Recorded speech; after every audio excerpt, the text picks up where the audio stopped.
Mas uma graça te basta, uma graça te basta que tem a finalidade, objetivo, e com a lente de Cristo, mostrar que a graça de Jesus nos basta e que a gente pode conversar qualquer assunto à luz da Bíblia.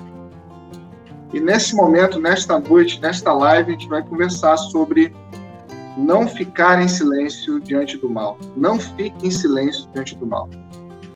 Eu tenho o prazer de estar recebendo aqui nesse momento Márcio Simão, pastor, um amigo. Muito obrigado por você estar conosco, Márcio. Prazer estar aqui, Fernando. Obrigado pelo convite. Também estamos com Kenner Terra, pastor também. Kenner, obrigado por você estar conosco aqui nessa live. Um prazer, Fernando. Um prazer estar aqui com você. Um prazer rever o amigo Márcio, mesmo que online, né? Nessa mesa na internet. Agora as mesas são feitas assim, né? Online. A expressão não fique em silêncio diante do mal, ela deriva de uma frase célebre dita por um pastor na época da Segunda Grande Guerra Mundial, em que o mundo estava envolto pela questão do nazismo, fascismo. E esse pastor, de uma forma corajosa, bíblica, cristã, ele se posicionou diante daquilo que ele entendia que não era correto. Esse pastor se chamava Dietrich. Vou pedir o Márcio para me ajudar a falar a segunda parte do nome dele, que você pronuncia errado. Dietrich. Mas eu sei a pronúncia errada. A pronúncia do nome dele é um alemão. É complicado. Dietrich Bonhoeffer. Aí, Kenner agora mais próximo. Show. E alguns homens estão ligados à luz da Bíblia e se posicionam. E Dietrich foi um desses. Então, a gente vai começar a conversar sobre isso. Queria também ouvir o Márcio, queria ouvir o Kenner, também falar um pouquinho sobre essa época que essa frase foi cunhada, né? Que me parece que ela é uma frase que também serve para o nosso tempo, mas o contexto histórico daquele momento, se a gente pudesse também falar um pouco, só para quem está ouvindo a live, poder entender a importância que foi esse posicionamento do Dietrich. Eu só quero falar a frase, Kenner e Márcio, é a frase completa que eu tenho aqui, é uma derivação da frase dele, mas é mais ou menos o seguinte: o silêncio diante do mal é em si mesmo um mal.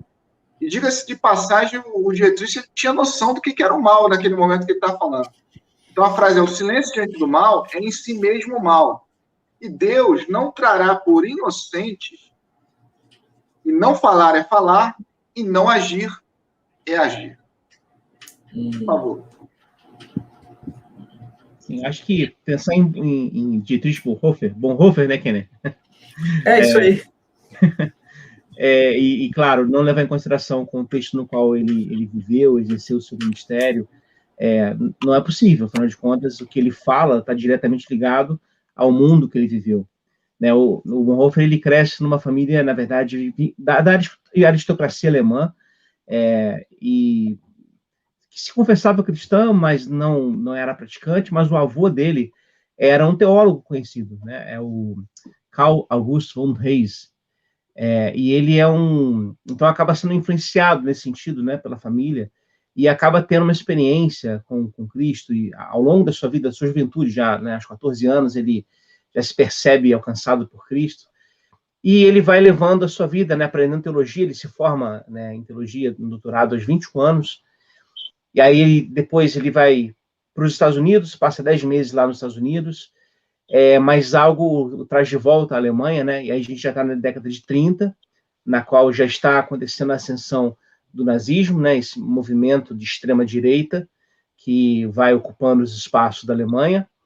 E aí ele percebe uma coisa muito perigosa, né, na sua leitura, né? Que a igreja protestante, em especial, está apoiando, né, muito claramente o Hitler, o Führer. Inclusive, em 1933, se não me engano, há um encontro no qual vários cristãos, né, da igreja protestante alemã, da igreja luterana, são convidados, são meio que convocados a fazer parte da juventude hitlerista. Então, se propõe lá que existe um só rei, um só povo, uma só igreja. Então, para o Bonhoeffer, isso é uma traição à lógica do evangelho, né? E aí é preciso resistir a isso. E aí todo o processo da sua resistência, seja a partir das suas mensagens, da sua pregação, mas também da sua ação, porque aqui é uma coisa interessante, ele entende que a ética do evangelho o conduz à ação, não é algo que o tira do mundo, ao contrário, o mergulha no mundo, né? Ele entende que todo mundo foi acolhido por Cristo, então não há uma parte do mundo que seja separado de Cristo. Todo mundo foi reconciliado com Cristo. Então, a fé é vivenciada no único lugar possível, que é o próprio mundo, que é a própria realidade. E aí, a partir disso, ele começa a participar mais ativamente da Igreja Confessante, inclusive participando também de planos para assassinar Hitler. Então, lendo o momento histórico no qual ele vive, a gente consegue perceber as suas razões, consegue dar peso a essa fala, Fernando, que você disse agora no início. É muito sério o que o Dietrich Bonhoeffer fala, porque ele está dizendo o seguinte, que o silêncio ele acaba legitimando o funcionamento das coisas. Porque assim, se a gente, claro, ele não tem isso, ele não tem ainda essa discussão, ele não está nesse contexto, mas se nós observarmos e transportarmos essa fala do Dietrich aqui para as discussões sobre linguagem, nós aprendemos com os estudos da linguagem que o mundo é construído via linguagem. Fora da linguagem não há realidade, né? Fora do discurso não há realidade. Então, se você tem um mundo sendo construído discursivamente, em que há uma relação promíscua entre um projeto de poder e a fé religiosa, e você não se pronunciar, e linguagem não é só falar, tem a ver com performance, com agir, tem a ver com texto, mas tem a ver também com organização, tem a ver com fala, púlpito, mas também tem relação com arte, com pensar e construir os sentidos no mundo. Então, quando você se abstém disso, quando você não se posiciona nessas múltiplas manifestações, você legitima o que está funcionando, ou como está o mundo como está funcionando. Não é à toa que a ideia de profecia na Bíblia hebraica é uma coisa, né? Quer dizer, a profecia é como uma coisa que cai, uma realidade que cai, Daniel, ele vai receber uma mensagem, o príncipe da Pérsia não deixa chegar, porque se ele receber, ele falar, a coisa se instaura, né? E ali naquela profecia tinha provavelmente também a destruição do persa. O que isso quer dizer? Tem a ver com a postura, né? A postura de um grupo à luz daquilo que acredita. Então, se a postura é de silêncio, você naturalmente demonstra que, no fundo, você não crê naquilo que diz crer. E mais do que isso, aceita, legitima, corrobora, sabe? Corrobora com o que está, ou do jeito que está funcionando as coisas. Se você está numa Alemanha nazista, em que direitos humanos eram violados, em que a injustiça era o modus operandi do funcionamento da relação entre igreja e Estado, e você está nessa igreja e se cala, você é tão culpado da morte dos judeus quanto aqueles que matam. A diferença é que você mata com silêncio, enquanto eles matam com a mão. Mas são duas mãos, uma mão invisível, que tem tanta potência contra a outra. Quer dizer, a ideia é que esse silêncio é, sim, uma instauração de mundo. O nosso silêncio instaura mundos. Porque tem outro problema. Se a gente levar até as últimas consequências dessas teorias aqui que estou usando, é mais importante o não dito do que o dito. Porque o não dito, ele pesa sobre o mundo quanto aquilo que é dito. Você tem um discurso, você tem uma articulação, você tem uma organização de mundo nazifascista que toma as coisas, dão às coisas forma, valores, aí você tem uma série de expressões para que isso se estabeleça.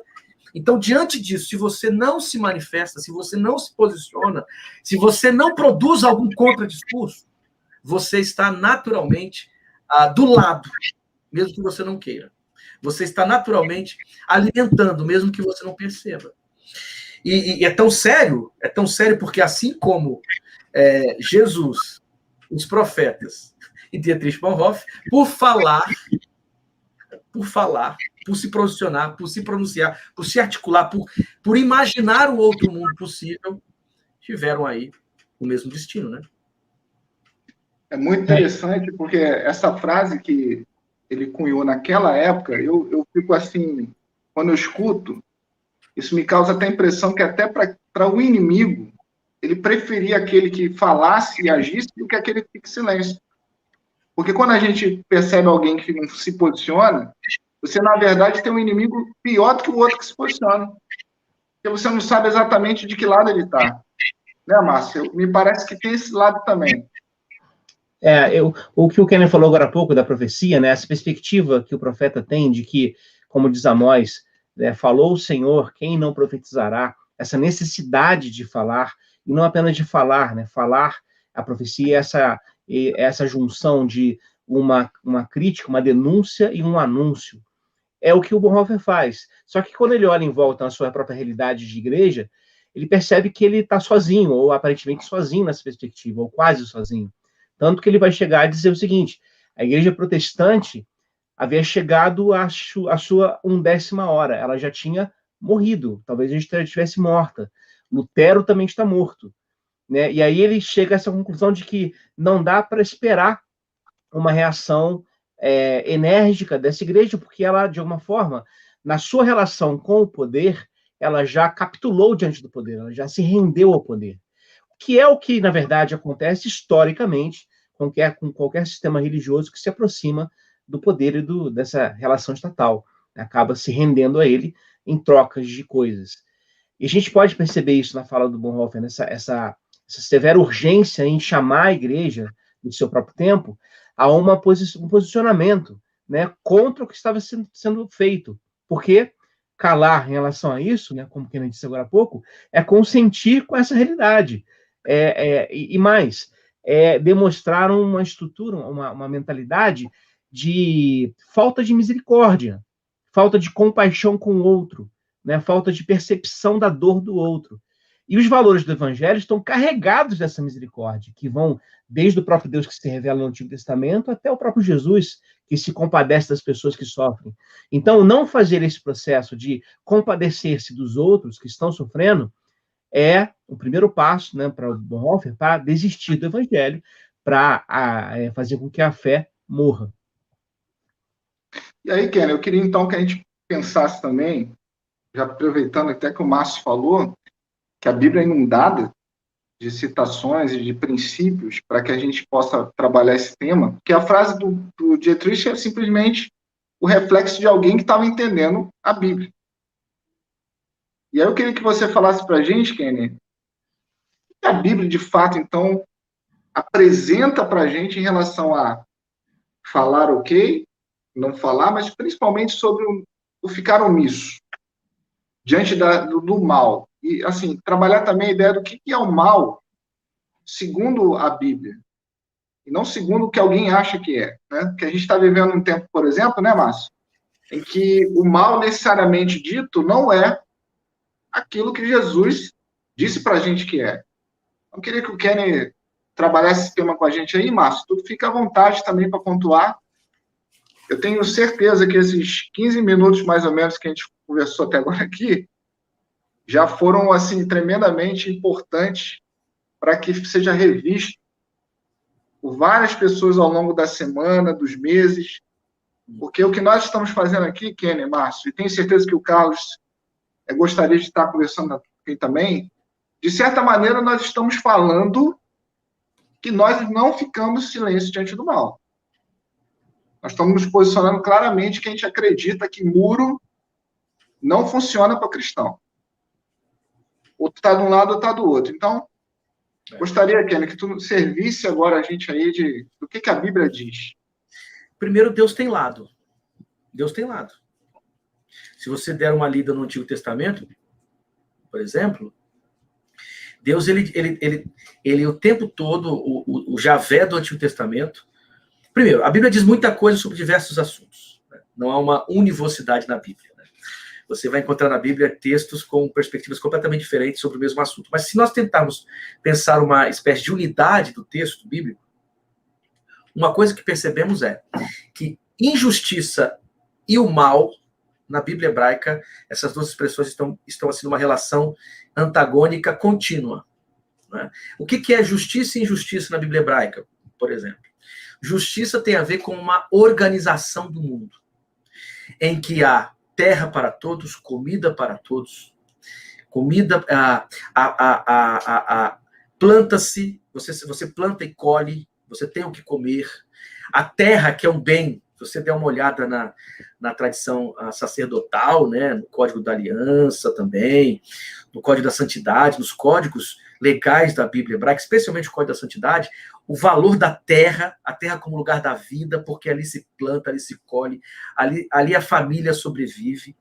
Você tem figuras como os órfãos, as viúvas, os estrangeiros, e o tempo todo a relação, a justiça é exatamente o cuidado, essa unidade das relações humanas. A justiça tem a ver com uma questão cósmica. Justiça não é justiça forense. Justiça é uma relação de harmonia solidária, seres humanos, terra e cosmos.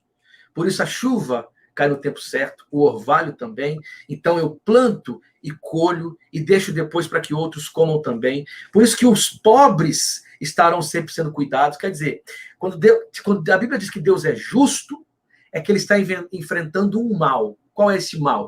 Qual é esse mal? O mal tem a ver com o caos. O que é o caos? A desordem desta harmonia social, econômica, política e cósmica.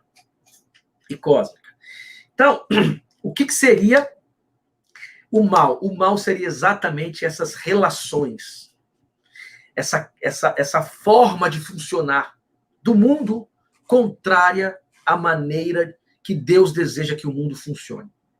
Aí o que os profetas faziam, ou grande parte dos profetas, nós temos vários movimentos proféticos na Bíblia hebraica, mas os profetas críticos, lá os profetas especialmente do século VIII, Amós, Miqueias, o primeiro Isaías, o que esses profetas faziam? O que esses profetas diziam?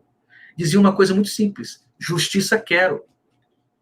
Eu quero que a justiça corra como águas fortes, como rios calorosos. O que isso quer dizer? Quer dizer que Deus está do lado de algo. Ele está do lado de quem é alvo de injustiças. Quando nos Salmos Deus vai falar do rei ou dos reis, o rei tem a função. O rei tem a função de indicar a justiça. E o que é indicar a justiça? Exatamente cuidar desses espaços, desses grupos, dessas pessoas que eram resultado de processos injustos de funcionamento do mundo. Quando a gente lê a historiografia do deuteronomista, uma das razões que o historiador deuteronomista, né, que é aquele que escreve lá de Josué, a Segunda Reis, vai explicar o porquê da condição, a gente sempre lê de forma religiosa, mas tem a ver aqui com um trato com a terra e com as pessoas. Não seguiam a lei de Deus. Chega no Novo Testamento, quando Jesus anuncia o ano aceitável do Senhor, é exatamente o resgate desse conceito de justiça.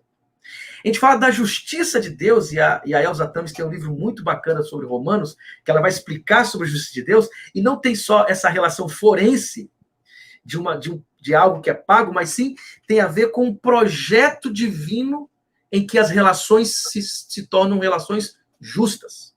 O Apocalipse de João é exatamente isso: novo céu e nova terra, não há mais mar. Por quê? Porque o caos, e caos é o contrário da justiça, não existirá mais. Então, há um mitos, que é uma narrativa maior do texto bíblico, em que o mal tem a ver com o contrário do projeto de justiça de Deus. E Deus está do lado de quem? Da justiça. Deus está do lado do quê? De quem? De quem? De quem é alvo de sistemas caóticos que promovem a injustiça. Então, para a gente entender o mal no texto bíblico, nós não podemos aplicar nem a perspectiva forense, porque atrapalha na compreensão, e nem a ideia de mal no sentido moral.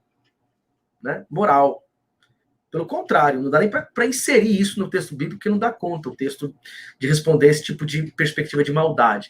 Maldade tem a ver com o descuidado, né? O descompromisso, a falta de sensibilidade e um sistema que promove o contrário da justiça. Então, Deus, ele é um agente que enfrenta o mal. E enfrenta o mal como? Não enfrenta o mal numa batalha cósmica. Segundo a teologia bíblica, enfrenta o mal pela palavra do profeta, pela lei que é obedecida, e essa lei não tem nada a ver com regras legalistas simplesmente, mas uma lei que promove, né? Promove uma série de propostas de justiça, vence o mal na cruz e na vida de Cristo. Né? Quer dizer, a vida de Cristo vence o mal, e a cruz é exatamente uma denúncia do que esse mal é capaz de fazer. Na ressurreição, o mal, então, é descortinado, envergonhado e vencido.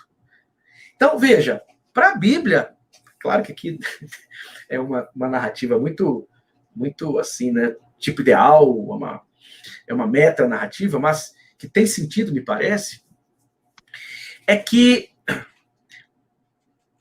o mal tem a ver com a negação do sistema de justiça. Então, se eu estiver certo, qualquer posicionamento de omissão diante desta vocação, ou te joga para um lado ou para o outro. Ou você está, por exemplo, o iniciozinho do Sermão do Monte. Bem-aventurados que têm fome e sede de justiça. Bem-aventurados que deploram. Todos aqueles primeiros versos têm relação com as mesmas figuras da Bíblia hebraica, dos Salmos, da Torá, né? Quer dizer, grupos que são, na maioria das vezes, grupos que são alvos da injustiça do funcionamento do mundo. Aí Deus diz assim, ó, bem-aventurados são esses, porque eu me preocupo com esses. Bom, se eu me preocupo com esses, se eu escolho por esses, de que lado vocês vão ficar? Qual vai ser a escolha de vocês? Não tem como dizer o seguinte, não, minha escolha é escolha nenhuma. Ah, mas olha só, o processo está gerando injustiça. Gente que sofre, gente que não tem acesso. O processo está promovendo o mal, e aí? Não, eu não quero saber disso. Não, você não quer saber disso, você não quer saber de Deus, então, é. Ah, eu acho que não é importante. Então você não se importa com o evangelho. É muito simples. Então, se você não se importa com o evangelho, você está do outro lado. Você está legitimando e alimentando exatamente um processo que produz, um sistema que produz aquilo contra o qual Deus se posiciona. Então, eu diria assim, biblicamente, Fernando, não sei como que o Márcio pensa isso, biblicamente, o mal, ele está numa relação antitética aí com a justiça, com a promoção da justiça. E esse conceito de justiça é fundamental para o Novo Testamento e para o Antigo Testamento também. Interessante, Márcio, antes de você falar um pouquinho, Jesus, quando ele fala fome e sede de justiça, passa pelo que o Kenny está falando. A pessoa tem que entender que justiça ele está falando. É interessante, Kenny, que a tua explicação, para muita gente, vocês são pastores, vocês sabem disso, tem muita gente que a visão de justiça é, de fato, de um juiz batendo martelo e prendendo por corrupção, ou por... Enfim, a visão humana aqui do negócio. Mas a justiça passa exatamente pelo que ele explicou. E aí faz tanto sentido, até o restante do texto. É porque na nossa cabeça tem a ideia de justiça, essa justiça forense, né? É legal e tal. Então, o Kenny estava falando sobre o Sermão do Monte, né? Toda essa nova forma de ser no mundo que é apresentada por Jesus, porque, na verdade, o Evangelho é essa perspectiva nova, né? É essa novidade do reino de Deus, da nova criação que se estabelece com Jesus. Não é uma perspectiva, então, para o além, no sentido apenas... Márcio, eu até vou te cortar, porque exatamente vale a pena você que está assistindo a live assistir o Pensando Teologia que o Márcio fez com a gente. Ele fala sobre a humanidade de Deus na pessoa de Jesus, o Deus homem. A gente tem um vídeo aqui no canal que o Márcio é o preletor, que é fantástico, é 1 hora falando exatamente quem é Deus quando ele quis, da pessoa de Jesus, se apresentar a gente. Desculpa, Márcio, continue, porque eu achei relevante apontar esse vídeo que você gravou com a gente. Eu devo comentar isso em algum momento aqui também, porque esse, na verdade, é a própria lógica central da fé cristã, né? Mas aí o que ele está falando das bem-aventuranças, do Sermão do Monte, eu me lembrei de uma frase do Bonhoeffer, quando ele fala sobre as bem-aventuranças, ele diz assim, ao final das bem-aventuranças, a pergunta que surge é, ainda haveria um lugar no mundo para uma igreja desse tipo? E aí ele responde a própria pergunta, né? Ele diz, a igreja, né, desse tipo só é possível encontrarmos junto ao Calvário, junto à cruz. Pois a igreja desses bem-aventurados do Sermão do Monte é a igreja do crucificado, que é uma chave de leitura que o Bonhoeffer propõe. Onde nós encontramos Deus? Ora, se nós encontramos Deus em Jesus humanizado, ou seja, Jesus é a humanização de Deus, Jesus começa, né, o Deus que encarnado começa a sua história humana, né, vinculada no nosso tempo, na nossa realidade, na manjedoura e termina na cruz. Esse é o caminho da igreja nesse sentido, né? Esse é o caminho, não é outro caminho, não é o caminho junto aos impérios, aos palácios imperiais. Estar junto aos palácios imperiais, desejosos de receber de lá benfeitorias ou benesses, é, nessa lógica, trair a perspectiva do evangelho. É simples assim. Nesse sentido, não há neutralidade. Aliás, não há neutralidade em nada na vida, né? Não há neutralidade. Você precisa só saber, como diria o Paulo Freire, se a sua abordagem no mundo é inclusiva ou exclusiva. Agora, a neutralidade não existe, é preciso se posicionar. E aí vem a grande pergunta, a partir de onde nós nos posicionamos? Para pensar, Fernanda, nessa questão do mal, e aí do mal, talvez já não apenas na realidade bíblica, mas também se aproximando da nossa própria realidade contemporânea, eu acho que precisaríamos pensar aqui em dois pressupostos, né? Primeiro, é perceber que falar contra o mal é reconhecer a sua existência, né? Ou seja, o mal existe, e esse mal existe em nível individual, coletivo e estrutural. E aí não cabe aqui espiritualizar a luta contra o mal, tão somente, né? Ou relegar essa luta a uma dimensão metafísica. Porque o mal que existe, ele se manifesta na existência, e é preciso lutar contra ele. É preciso perceber, então, tendo um discernimento, para perceber que existe esse mal estrutural, socialmente, politicamente construído, que tem projetos de morte que vão se realizando na história humana. E aí é preciso, a partir, inclusive, do uso de outras metodologias, de outras disciplinas, é preciso que a própria teologia consiga analisar essas perspectivas, consiga enxergá-las, porque aí consegue se lutar contra elas. E o segundo pressuposto seria pensar, para falar contra o mal, é preciso descer ao nível concreto da vida de homens e mulheres, porque esse ser humano universal, ele não existe, ele existe como indivíduo, como pessoa. Então é preciso perceber como homens e mulheres vivem suas vidas de forma concreta, os seus próprios dramas. E o Bonhoeffer propõe isso, ele diz, olha, a religião cristã não é uma religião fora da vida, não, ao contrário, é uma religião da vida, do corpo, da terra, desse momento. E por que ele faz isso? Exatamente porque ele usa como ponto de partida a lógica da encarnação. Ora, na encarnação, Deus assume a história humana. Deus se faz cultura, se faz linguagem, se faz gente. Então, nesse sentido, né, além de percebermos, como inclusive falamos na outra live, que Deus não se torna um livro, mas Deus se torna uma pessoa, isso faz com que o espaço humano seja o espaço valorizado pelo próprio Deus e no local onde nós deveríamos exercer a nossa fé, a nossa missão, o nosso discipulado, nosso seguimento de Jesus. E aí é pensar também nos locais onde Jesus caminhou, né? Se Jesus é Deus encarnado entre nós, onde é que Jesus está? Aí, ainda permanecendo no texto bíblico, eu lembro lá de João, no capítulo 5, quando Jesus, indo, né, em direção na estrada que levaria ao templo, também leva ao tanque de Betesda, ele decide não ir para o templo, mas ir para o tanque de Betesda, que é o local onde tem muitas doentes, gente de periferia, gente perdida, gente sem salvação, sem chance, sem esperança. É lá que nós encontramos Deus. Não é no templo em Jerusalém. E na vida de Jesus inteira está repleta dessas perspectivas. Jesus, quando ele está no templo, né, e aí ensinando, e aí se transforma naquele templo um lugar, um tribunal de acusação contra aquela mulher pega em flagrante adultério, Jesus ele esvazia o lugar da acusação para dar valorização à vida humana.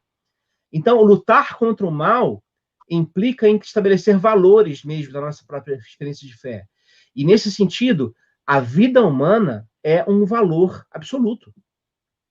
É preciso absolutizar esse valor da vida humana e relativizar os valores das doutrinas. Porque o que acontece usualmente é o contrário. Em nome da defesa da doutrina, se mata muita gente, literal ou simbolicamente, aqui não há diferença. Então, é preciso levar a sério os locais onde Jesus esteve, como é o jeito de Jesus viver. Porque essa é a chave de leitura que a gente tem para pensar em enfrentamento do mal. Isso, claro, se a gente deseja ser seguidor, seguidora de Jesus. Se a gente não quer ser seguidor, seguidora de Jesus, então nem precisa assistir o resto da live. Agora, se a gente quer ser seguidor e seguidora de Jesus, o único lugar concreto para fazer isso é o cotidiano. E o cotidiano nos apresenta inúmeros dilemas que precisam ser respondidos a partir dessa perspectiva ética que vem do reino de Deus, a partir dessa lógica da justiça que permeia esse reino. Deus é o anti-mal, como dizia lá o José Antônio Pagola no seu livro sobre Jesus. Deus é o anti-mal, ou seja, estar do lado de Deus é estar contra o mal. E perceber que Deus é esse que se coloca ao nosso lado contra o mal. E não nos deixa sozinhos. A cruz e a manjedoura, manjedoura é um nome bonitinho para falar, né? O coxo, né? Onde restos de alimentos de animais eram deixados, aquele espaço. A cruz e a manjedoura são os espaços simbólicos da igreja. No sentido de que hoje a igreja precisa procurar esses espaços. Quais são os espaços de periferia hoje? É porque se a gente pensar na encarnação e lembrarmos que é Deus vindo ao mundo, e Deus poderia ter vindo ao mundo como filho da imperatriz, né, filho da filha do imperador, seria muito mais fácil. Ele decide ir pela periferia da periferia da periferia e lá encarnar. Esses são os espaços de atuação. E aí, ao estarmos nesses espaços de atuação, é claro, ao estarmos lá, já é uma denúncia aos espaços que são os espaços imperiais e estatais, que são perversos, muitas vezes. Então, acho que cabe essa perspectiva de relembrar. Para o Bonhoeffer, a encarnação é o critério máximo para a gente pensar a fé. E, na verdade, para o cristianismo deveria ser assim. Ouvindo aqui o Márcio, Fernando, me veio aqui umas coisas. Primeiro, a necessidade de nomear isso. Nomear, dar nome às coisas. Quando você fala em descer, né, Márcio? Descer a realidade, dá nome. O mal tem face, tem nome. O mal é um jeito de funcionar das coisas, mas que se encarna na vida historicamente. Quando você olha, Jesus deu nome para o mal. Se a gente for fazer uma leitura, inclusive, das narrativas de exorcismo, né, quando há o enfrentamento dessa figura, dessa encarnação do mal, hora e outra tem nome, você diz o nome. Quer dizer, você tem, a igreja tem que ter coragem, né, quem realmente escolheu pela caminhada de Jesus, a dar nome ao mal.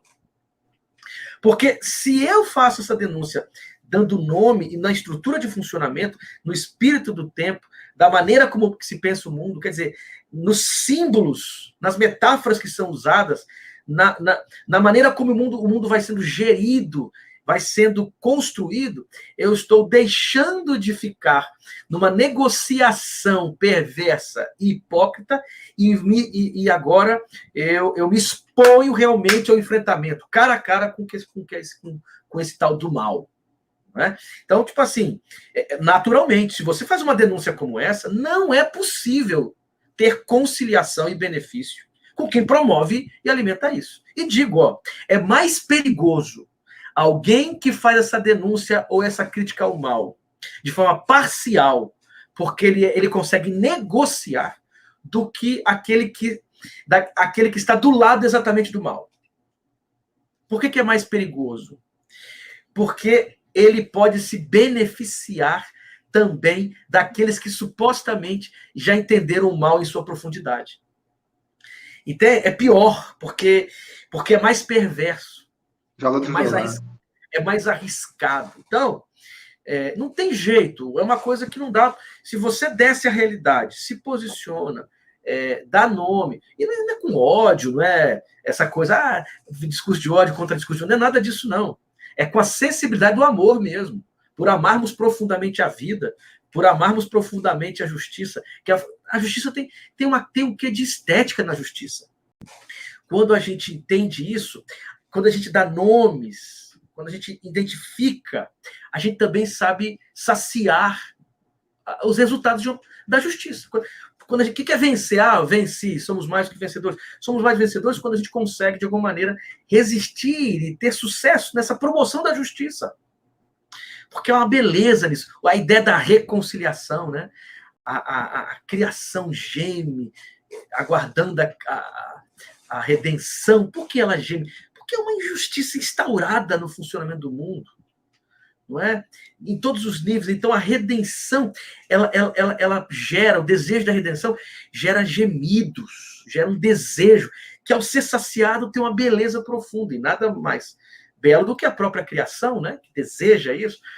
Então, assim, é complicado quando a gente não tem coragem mesmo de descer a realidade.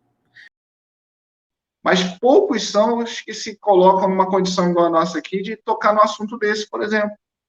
E aí aproveitam para falar o seguinte: vocês não são batistas? Igreja separada do Estado. Perfeito, mas é exatamente isso que a gente está falando aqui. Nós estamos falando que a igreja não devia se amoldar ao Estado. A igreja, inclusive, deve denunciar o Estado. Só que quando ela está amoldada ao Estado, ela não consegue denunciar, ela se torna parte disso. Eu acho, Fernando, que é como o Kenner disse agora há pouco, né, no início da sua fala, Deus tem lados. De fato tem. O lado de Deus é revelado no próprio Jesus dos evangelhos. O problema é que Jesus ele foi repintado, recriado por N leituras. Jesus é invocado para a abertura da Bolsa de Valores de Nova York.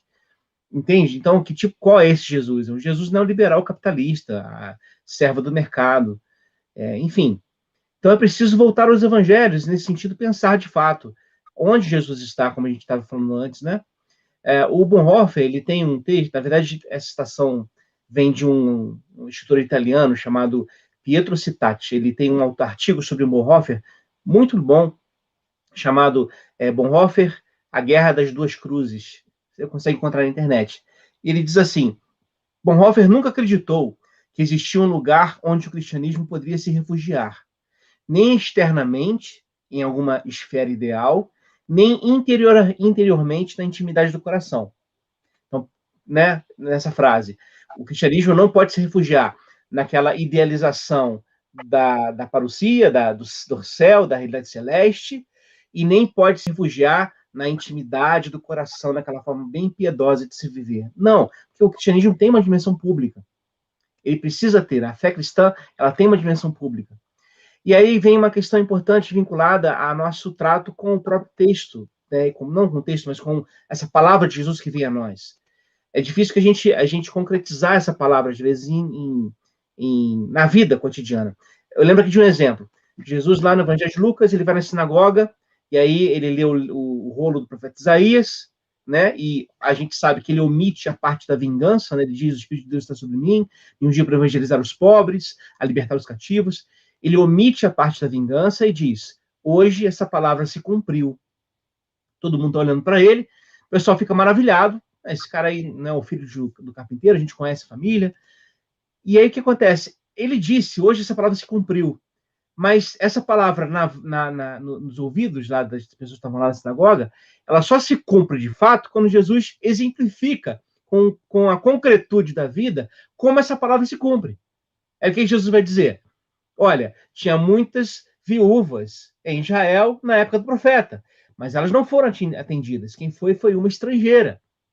Tinha muitos leprosos em Israel naquela época também, mas nenhum deles foi atendido, senão um estrangeiro. Ao concretizar essa mensagem de salvação, exatamente tratando da questão do ódio ao estrangeiro que estava presente entre os judeus naquele momento, Jesus toca no âmago, né? E aí ele diz o seguinte: bom, você quer levar a sério essa ideia de que a palavra se cumpriu?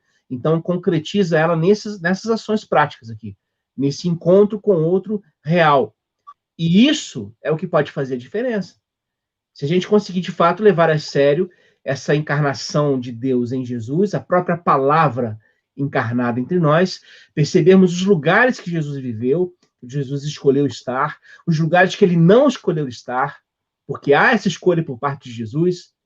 Ele decide entrar em Jerusalém não como Messias político, militar, armado até os dentes, armando a população. E decide entrar em Jerusalém montado no jumentinho para cumprir a profecia de Zacarias. Ora, isso é uma escolha consciente de vida, uma escolha que está vinculada à sua própria percepção de como Deus é, de como Deus age.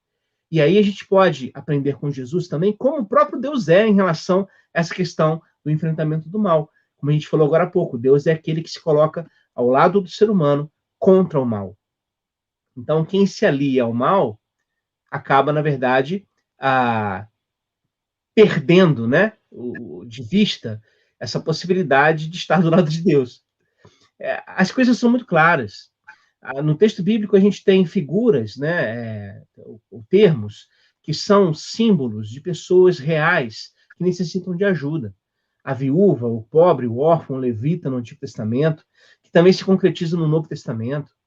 Aquela belíssima passagem de Jesus diante do templo, vendo aquela viúva dar todo o seu sustento para aquela instituição, e que muitas vezes é pregada nas igrejas como um exemplo do tipo, veja também quais são as suas 2 moedas, traga para o altar. Na verdade, não é nada disso, o texto está criticando severamente aquela estrutura, aquele jeito de ser, porque aquele templo deveria cuidar de viúvas. Ora, se tem uma viúva ali entregando todo o seu sustento e indo para casa morrer de fome, o que significa? O templo falhou na sua visão, na sua perspectiva, falhou na sua missão. Então, essa crítica está presente em Jesus. É preciso que ela também esteja presente na nossa boca, para a gente olhar ao redor e perceber o que a igreja evangélica brasileira tem feito, quais são as suas escolhas. E, é claro, sem generalizar, né, sem pensar que está tudo perdido, porque não é verdade.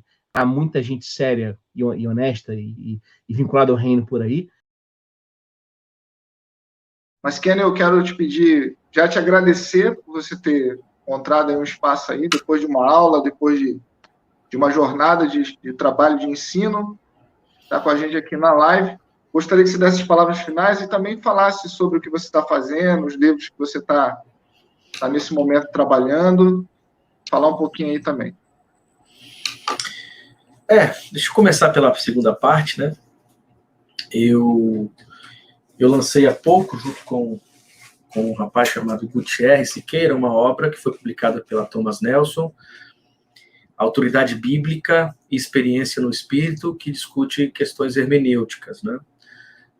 Especificamente trata da hermenêutica pentecostal ou carismática pentecostal, mas a ideia é o diálogo entre horizontes diferentes sobre a hermenêutica bíblica, uma perspectiva um pouco mais voltada para a hermenêutica tradicional, reformada, e outra que dialogue aí com a virada linguística, com o pensamento pós-metafísico, essa nova hermenêutica. Aí o livro o livro ele vai discutir exatamente o lugar da hermenêutica pentecostal e como essa hermenêutica pentecostal tem dialogado com essas novas propostas hermenêuticas. Foi publicado pela Thomas Nelson, está à disposição. Também saiu agora há pouco que é a segunda edição do meu livro sobre o Apocalipse de João, que é resultado da minha tese. E também vai sair agora, essa semana, uma obra que fiz, na verdade, eu ajudei a organizar com o Nelson Leles, Judaísmo no Mundo Persa, que trabalha as imagens do judaísmo desenvolvidas no contexto do contexto persa. Aí tem vários capítulos de gente boa lá. Nós temos um capítulo do Gestenberg, que é um cara muito bom, que tem uma obra importantíssima sobre a história do Antigo Testamento, teologias no Antigo Testamento. Também tem um texto sobre judaísmo e o mundo persa. É um alemão que trabalhou muitos anos aqui no Brasil, na Este. Tem capítulos do Marcelo Carneiro, de outros autores, do Brian Kibuka, gente que trabalha com Bíblia e discute exatamente. Eu tenho um capítulo, o Nelson também, gente que trabalha essa relação entre o judaísmo e o mundo persa. Então, agora foram esses 3 livros que saíram por esses dias. Eu acabei eu terminei agora um projeto, foi uma mentoria em interpretação bíblica. Foi muito legal, foram 3 encontros, e essa mentoria ficou gravada. Ela ficou gravada e à disposição de quem quiser acessar. Se você está acompanhando e quiser acessar essa mentoria, é só ir lá no meu Instagram, na bio, clica que você consegue se inscrever, porque até sexta-feira, até amanhã, essa modalidade, essa forma como ela está, ficará à disposição. Depois o pessoal que tem me ajudado diz que vai tirar e vai construir um outro espaço com aquele material. Mas se você quiser ainda fazer... A Janaína perguntou, o livro é o Apocalipse de João? Exatamente. O título é o Apocalipse de João, Caos, Cosmos e o Contradiscurso Apocalíptico. É esse o título do texto. E é isso. Agora, pensando nessa discussão, a minha última palavra seria esta. Eu acredito que a igreja é aqueles que querem seguir o evangelho, posicionar-se não é uma escolha.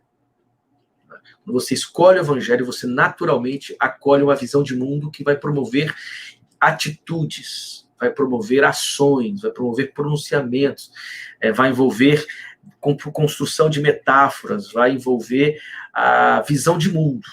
Né? Quer dizer, visão de mundo tem a ver com construir a realidade, construção da realidade. Então não tem como ficar em cima do muro, não tem como fingir que não é com a gente. O evangelho, ele é uma vocação para a vida.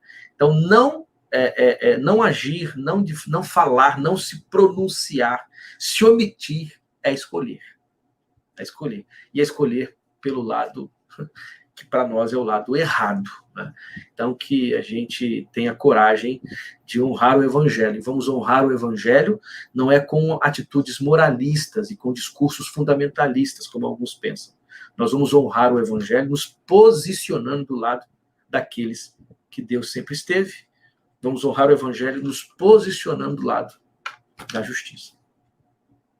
Eu tenho uma frase, Márcio, que eu falo sempre que é... Quer dizer, eu falo que a frase é minha porque eu não sei se alguém falou isso algum dia, mas se falou também, eu sou o autor da frase. Cristão tem que gostar de gente. Porque Jesus gostava de gente. Então... E me parece que isso é muito verdadeiro para quem decidiu escolher o lado que não é o mal. E também, Márcio, assim, as prioridades da gente diz muito sobre a nossa cosmovisão. Me parece que, se você quer conhecer alguém, observa as prioridades dessa pessoa, né? E um pastor, uma igreja, cristão de modo geral, as prioridades dele dizem muito a respeito de como ele entende a vida. E o Kenny, na sua fala aqui, deixou isso também muito claro. A gente não vai mudar esse mundo e mostrar o Jesus que a gente tanto acredita, que a gente canta, adora, levanta a mão, enfim. Moralismo religioso. Porque quando a gente entra nessa seara, a gente deixa de ser gente. Parece tão difícil para muita gente entender isso. E aí, quando eu recomendo de novo assistir a gravação que eu tenho aqui no canal com o Márcio, que é sobre a humanidade, sobre Jesus, o Deus chamado Jesus. Porque fala exatamente isso. É tão fácil da gente entender a mensagem de Jesus. Mas por conta de um moralismo religioso, Kenny, muitas das vezes as pessoas se perdem no caminho, até pessoas zelosas se perdem, se tornam uma espécie de Caifás deste tempo. Márcio, eu quero agradecer a sua presença de imediato. Eu sei que tem uma agenda de trabalho extremamente, como o Kenny também, professor universitário, enfim, doutores em ciência da religião, e me dá a oportunidade de ter a amizade de vocês e ter esse tempo aqui de compartilhar com outras pessoas o conhecimento de vocês, que é indiscutível. Então, quero agradecer, Márcio, o teu tempo disponibilizado aqui, e franquear você a oportunidade, então, de ter suas últimas palavras e dizer também um pouquinho lá dos teus projetos, daquilo que você deseja convidar o pessoal a participar. Tá bom. Eu quero agradecer, Fernando, pelo convite, não só por estar aqui, mas com você, né, falando sobre essas temáticas, também por rever o Kenner, né, ainda que virtualmente. Estava com muita saudade de você, Kenner. Gente boa demais. E, assim, sobre os projetos, né, os projetos lá do curso de Teologia da Unigran Rio, que eu sou coordenador, A gente tem trabalhado programas quinzenalmente chamados Papo de Fé, transmitidos também pelo canal do curso de Teologia. Se você desejar conhecer, só procurar no Google, no YouTube, canal Teologia Unigran Rio. Aí você pode se inscrever. Amanhã mesmo nós teremos um evento com a professora Eliane Yunis, da PUC do Rio, e com o professor Diego Ferreira, que é coordenador de letras da Unigran Rio, conversando sobre a relação de teologia e literatura, que é a área também que eu pesquiso. Aí, sobre produção, eu escrevi um capítulo de um livro chamado Fundamentalismo Religioso Cristão, Olhares Transdisciplinares, uma obra organizada pelo André Vitarese, pelo Sérgio Duzilek, pela Juliana Cavalcante e pela Tainá Luiz, que é um livro bem interessante e bem necessário. E também foi publicado na minha tese, né, que é esse livro aqui. Aí eu tenho um livro para mostrar, sobre C.S. Lewis, Mística Cristã e Literatura Fantástica, C.S. Lewis, pela editora Vozes, que é o autor que eu amo de paixão, que eu já mostrei aqui antes de ser ao vivo, né? Mostrei a coleção toda que eu tenho aqui do livro. Eu sei que o Kenneth ficou com inveja, querendo pegar os meus livros, mas enfim. E assim, para a gente concluir o assunto, né? Eu acho que a gente precisa, em primeiro lugar, lembrar como é esse Deus que nos chama, né? O nosso papel como cristão, na verdade, não pode ser outro, a não ser reproduzir na nossa vida o caráter do próprio Jesus. Eu acho que essa seria a definição de um cristão. E esse Jesus que vem a nós é o próprio Deus que se revela a nós. Então, antes de tudo, é perceber que esse Deus se revela a nós no meio da nossa dor também, do nosso sofrimento. A gente está vivendo uma situação hoje no Brasil calamitosa, de milhares de pessoas sofrendo, mortes de muitas pessoas, e perceber que Deus caminha conosco nessa tragédia, obviamente não autenticando essa tragédia, mas nos motivando a lutar contra ela, a nos levantar contra ela. E aí acho que valeria a pena aqui relembrar uma frase do Bonhoeffer, que ele diz numa carta que ele escreve ao seu cunhado. Ele diz assim: se sou eu que digo onde Deus deve estar, eu sempre acharei um Deus que me corresponde de alguma maneira, é condescendente, se acomoda ao meu jeito de ser. Mas se é Deus mesmo que diz onde ele quer estar, então este provavelmente será o lugar que não corresponde ao meu jeito de ser, que não me agrada nem um pouco. Esse lugar, porém, é a cruz de Cristo, como exige o Sermão do Monte. E aí ele diz, né, Deus deixa que ele seja expulso do mundo e seja pregado numa cruz. Deus é impotente, fraco no mundo, e somente assim está conosco e nos ajuda. E é essa aparente fraqueza que revela a força do amor de Deus é o que nos motiva também nessa caminhada, né? Então, não queremos ser neutros nessa perspectiva, não vamos desejar isso, mas vamos assumir quem somos em Cristo e reproduzir esse caráter de Jesus na nossa vida. Obrigado, Fernando. Obrigado a vocês dois por essa oportunidade. Vou colocar na descrição do vídeo os links para acessar o material que tanto o Kenner falou quanto o Márcio falou. A você que assistiu a Graça de Basta, concordando ou discordando, obrigado por você ter participado conosco. Que Deus nos abençoe para que a gente possa agradar o coração dele, certo? A paz.